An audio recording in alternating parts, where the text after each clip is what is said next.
I didn't ask for any of this. I've read the books. I've seen the movies. I know the song about the rainbow and the happy little bluebirds. But I never expected Oz to look like this. They say Dorothy found a way to come back to Oz.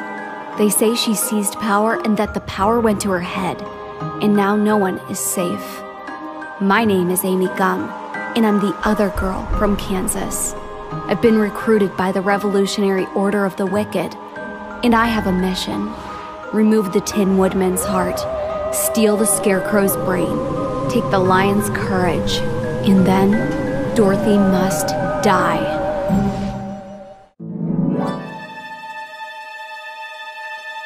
Hey guys, what's up? It's your girl Megan. We're back! This week we're going to be going over none other than Dorothy Must Die by Danielle Page. Yes, I'm much cuter than that Toto. In case you've been following me on Twitter, I had the pleasure of reading Dorothy Must Die this week, and I even did my little tweet and reads. And as you can see, I'm dressed like the main character, Miss Amy Gum. So let's get right into this book and all the reasons that I loved it and a few of the reasons that I wasn't so happy with it.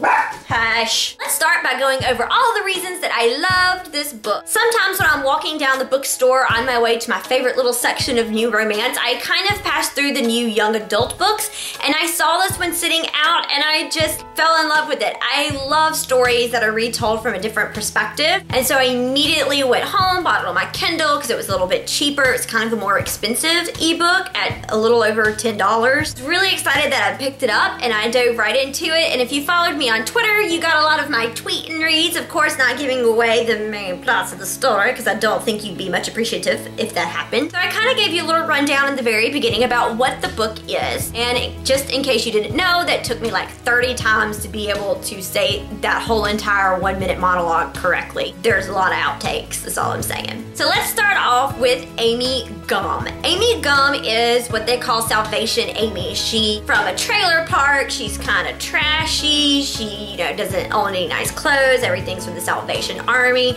but she's dyed her hair pink just to kind of stand out from the crowd, which is why I'm sporting this amazing little pink wig today, darling. Darling, darling. Pushed around at school, and there's a girl who's very bling bling, and she, is a popular girl, but she's pregger, and she's that kind of girl, and she pushes her around, and so she's always like not standing up for herself. She's always just kind of taking it. She's got an alcoholic mother who never shows up, who's also got like a pet rat, which is really weird, named Star.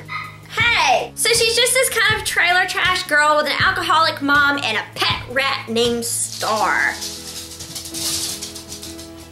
Hi. And it's just kind of your basic retelling of The Wizard of Oz. She is at home, her alky mama leaves her, and it's a really bad storm. She lives in Kansas, and a tornado comes, picks up her beautiful little trailer. Next thing she knows, she is in Oz. It's not the beautiful story that we all know and love. There are no bluebirds singing and munchkins with lollipop. Instead, it's just dead. It's dark and dreary, and there's no magic left. And they say it's because Dorothy has come back to Oz, and she is soaking up all of her power in order to be the princess. And once she gets there, she's recruited by the Revolutionary Order of the Wicked, which is all of the Wicked Queens. And they've come together to make a plan to kill Dorothy, because if you kill Dorothy, then the Oz magic can be restored to its plants, and everybody could go back to normal. The wicked has turned good, which is really odd. The good is wicked and the wicked is good, and there's no such thing as good and wicked anymore. It's just what's wrong and what's right.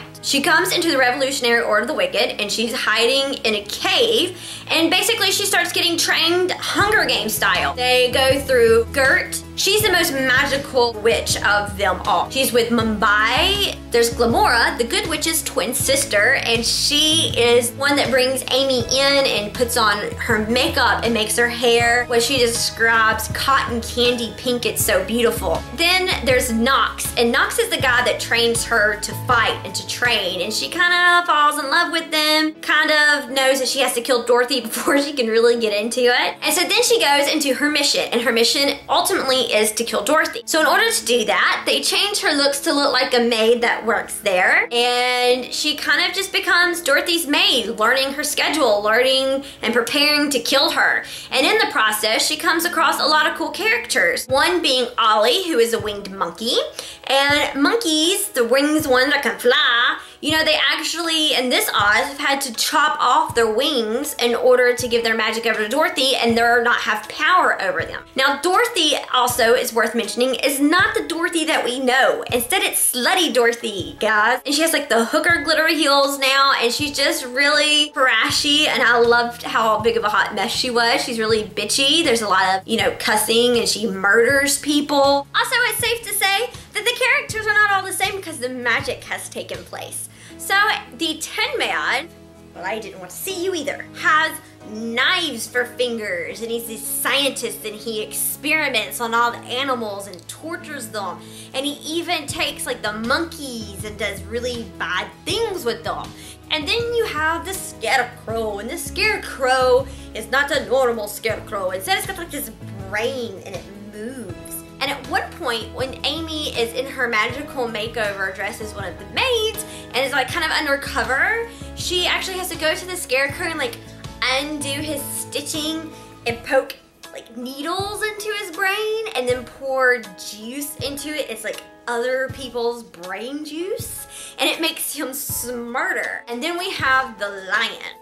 His courage has made him like into this really bulky lion, and like his muscles are out to here, and he's big and brawny, and he walks on 2 feet, and he literally eats people's courage. Like he'll walk up to them and like inhale, and it's like this gulf flies into his mouth, and it's his courage, and then they die. This actually happens to one of the witches that is helping train Amy. And so none of the characters are what they seem. So you have like the slutty Dorothy, the Tin Man who's in love with Dorothy but is like all gross and stuff. So there is a lot of creativity that goes in with this. Somebody really had to think, wow, let me rethink the whole being of Oz in order to get this book right. There are a few things that I didn't like about the book, and that happens with a lot of books. It doesn't mean it's not a good book, it's just things I think we could improve on. For one, I thought the book was a little long at 450 some pages ebook wise. I felt like it was dragged on some points, and I could have done without meeting some of the characters. The second thing I didn't particularly care for was Amy. I never felt like I got a true understanding of the character. I know that at one point she has cotton candy pink hair and bow. That's really it, other than being trailer trash. I personally like to think of her as like a comic book character. Also, one thing I didn't like is we are left with a cliffhanger, which always just pisses me off. I mean, I read for like a week, and then I get to the last 3 chapters, and you're thinking to yourself, you know, you've been leading up to this for 400 pages now, and I hope you don't think you're gonna cover the main event in a chapter. And so then you're like, 2 choices. You're either gonna cliffhang me, or you're gonna piss me off with the ending, and Miss Danielle Page just chose to give us a cliffhanger. So when you read the book, don't expect to know the exact ending, because, well, there's not one. So if you're thinking about reading this series, I really do recommend it. It's really cool little fantasy, and I give it 3 out of 5 stars, which is not wonderful, but it's not quite bad either. Hey? Enjoy the book. You can buy it with the purchase links below, and the book's on sale for like $8 on Nook or Kindle. If you want to know the order of the stories, those are also down below, right down there. And there's actually a prequel called No Place Like Oz, which you don't have to read in order to read Dorothy Must Die, which is the 2nd book. And there is a new book coming out, and I will let y'all know as soon as that does. So until next time, make sure you subscribe to me up here on this little button, and follow me on Facebook, add me on Goodreads, make sure you follow me on the Twitter sphere where I do my tweet and reads, and be sure to be on the lookout for my new website, which is mrsfaulk.com. Until then, laters baby. Bye!